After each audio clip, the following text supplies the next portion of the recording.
Okay, good morning, everybody. Welcome to my kitchen. Today is Tuesday. It is September 26th, I believe.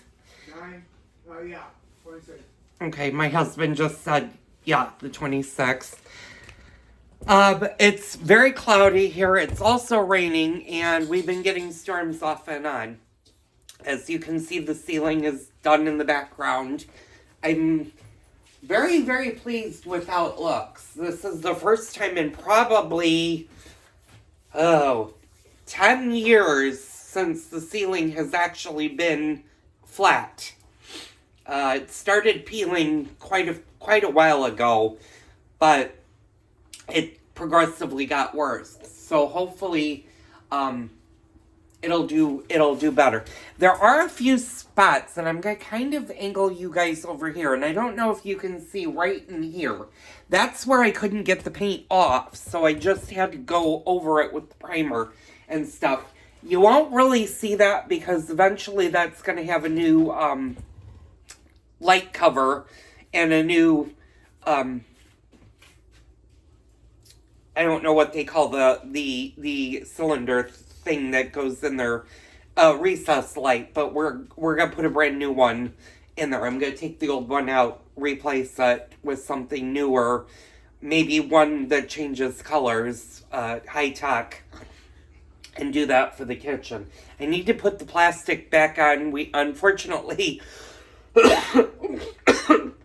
with the weather that we've been having, cooking has been a very big challenge because we really can't get to the stove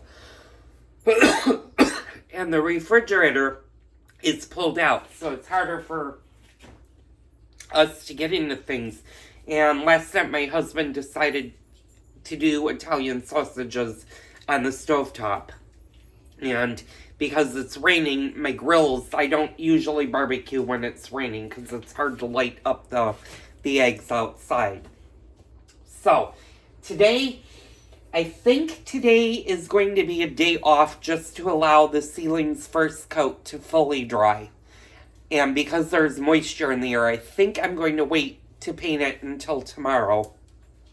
Once I paint it tomorrow, it needs, like I said, it takes about 4 to 5 days for it to fully dry.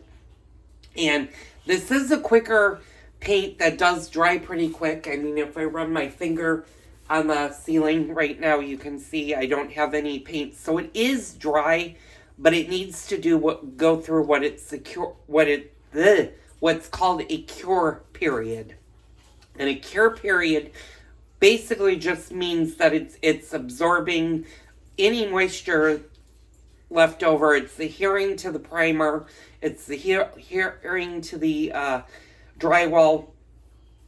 And you don't want to mess with that part, being that you're going to tape it. So you don't want to put any tape or any undue pressure onto it until it is fully dried. So tomorrow being Wednesday, I'll put the final coat of ceiling paint on the ceiling. I will give Wednesday, Thursday, Friday, and Saturday, and possibly even through Sunday, off from painting the ceiling, which means that on Monday we will actually start painting the wall. Now, there are a couple of areas on the wall that I need to prime, and there are a couple of areas on the wall that need to be lightly sanded by hand. And that's more by the door, and that's where I accidentally dripped the primer onto the wall. And what happened is it made a drip thing, but it made a drip thing so that the paint actually sticks out, and you don't want that on your wall, because when I put regular paint on the wall, what's going to happen is it's going to look lumpy, and you want nice smooth walls. So all in all, the kitchen is going much faster than I thought it would be. I'm looking at about the second week of October of being fully done with the painting, the trim, and the woodwork. Well, that would be the trim. So the painting of the walls and the ceiling should be done within a 2-week window. next week after I do the walls, I can actually go ahead and start doing the trim. But I'm going to wait to move the blue, where you see the blue tape. That's not going to get off of the windows until after the walls have already been painted. So that might be a little bit more than a week away. Probably maybe 2 weeks, because same thing that you did for the walls, or for the ceiling, you need to do for the walls. So I can't put the tape onto the walls until the walls have fully cured. And that, again, takes a couple of days. 3-4 days should be sufficient for the walls. But we'll see how the paint goes. So this is going to be a short video. I did go over the video that I did yesterday with the new iPhone, which of course you guys are seeing today. I'm recording on it. I'm getting used to it. It's a much different phone. It's got different features.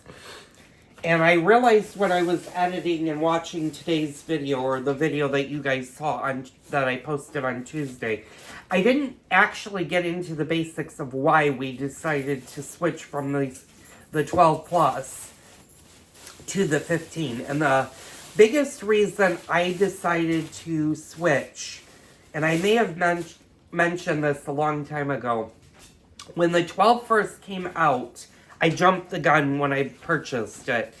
Normally with Apple products, when something new comes out with Apple, usually I read about it first and then I make a rash decision. Well, with the 12 I didn't. I just ran to Apple the day that it was for sale, and I bought 2 iPhones. I bought 2 12 iPhones. Well, I did not realize back then that the 12 came in different models. That they had an SE, a 12, a 12 Plus, and a 12 Pro. So I got the basic 12, which has done marvelous things throughout the years for us. As a matter of fact, I've been recording my videos for the past 9 months on the 12 that you guys have been seeing with the Cooking with Joel, with the Gardening with Joel videos. And previous to that, when I was doing the Jeeping videos of my daily life, that was also on the 12. Some of it may have even been on the 8, because I went from the 8 to the 12. I didn't have the 10. I had the 8 and then I went to the 12. And I don't upgrade now anymore unless there's something like really that stands out. And the 15 actually did stand out because they made some big changes with the software, the speed, and the fact that this was the first year. Well, the 14s actually had the same amount of storage space, but this was the first year I've actually had the option of getting getting the option of getting the 512 gigabyte, which is a tremendous amount of storage. And you might be asking yourselves, well, why did I get the 512 gigabytes when 256 gigabytes have sufficed me? Well, there's a simple explanation for that. And my husband actually went from a 256 gigabyte 12 to a 256 gigabyte 15. And the reason I did that for him is he had a lot of memory left on his phone. He had well over 200 gigabytes. I think he had maybe 198 left that was free for him. Mine's a little bit different because I have well over 7,000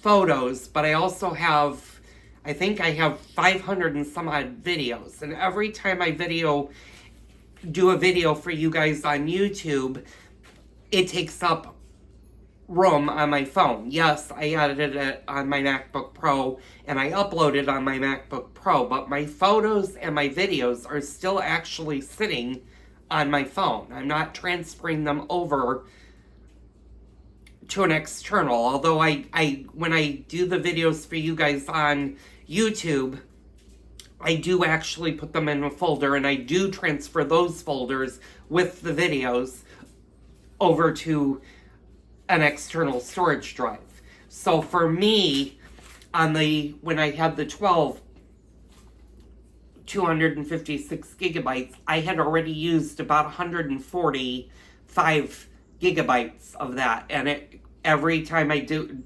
another video, I would use more and more of the storage. So the 512 is going to give me a lot more capabilities, and now even more, because when they changed the plug for the iPhone, I'm able to directly connect to my external hard drive.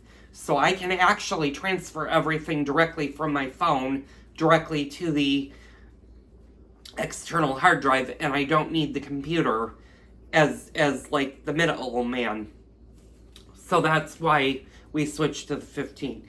Now, as for the watches, the reason I decided to splurge and get the watches, we have the first series, and I was a little bit, when I mentioned the Apple Watch yesterday, I called it an iWatch, and they were never actually called the iWatch. They were always called the Apple Watch, because there was another company that actually produced the iWatch. So there was copyright infringement and lawsuit that went on.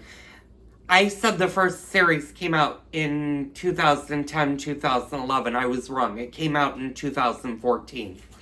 So our watches are that old. They came out, I think, in April of 2014. It might have even been April of 2015, because I think in September of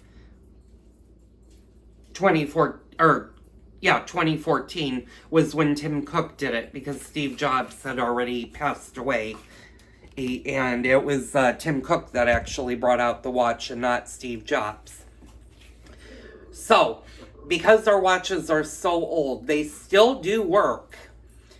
They just have a very, very short battery, and the new watches have an incredibly bigger battery and a much larger chip that runs them, which will make them a lot faster. So when we go out, when we run errands, it's going to be a nice feature to have a watch again. So that's going to conclude today's video. I just wanted to address those. I hope you guys are liking the new phone. It's going to take me a little bit of getting used to it.